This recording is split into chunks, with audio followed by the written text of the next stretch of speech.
Just a few weeks ago, Bethlehem Palestinians celebrated the lighting of the traditional Christmas tree in front of the Church of the Nativity. Stores and hotels were looking forward to the arrival of thousands of tourists and pilgrims, in contrast to last year's Christmas under lockdown.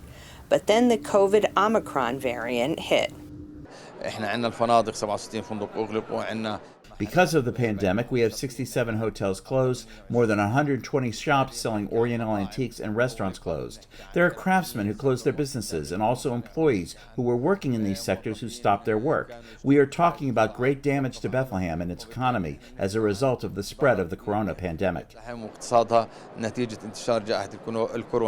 Bethlehem Mayor Anton Salman says more than half of Bethlehem's income comes from tourism, particularly Christians who flock to the city from all over the world. These international visitors are now blocked from entering through Israeli airports in order to prevent the spread of the Omicron variant.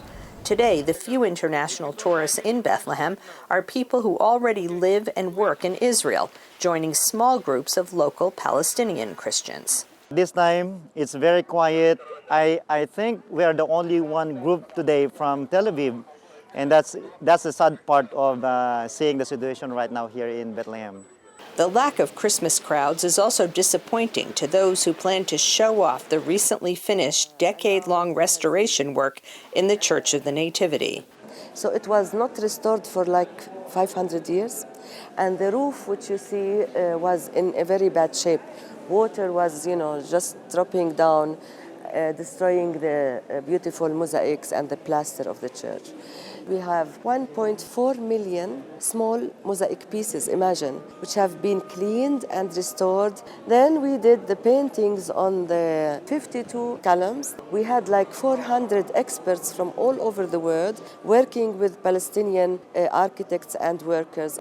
So we are very proud as Palestinians that we have been able to do this work, sharing it also with all believers, with all people of faith, but also with people who love culture, art history, and who love to come to Bethlehem and see the church in its new glory. Mayor Salman says he refuses to give up hope on his city. We are in the capital of Christmas, the capital of hope, because Christmas brought to the world the hope. And we are living the hope with all our difficulties. And he hopes that next year Bethlehem will be packed with pilgrims coming to see the Church of the Nativity in all of its restored glory. Linda Gradstein for VOA News, Bethlehem.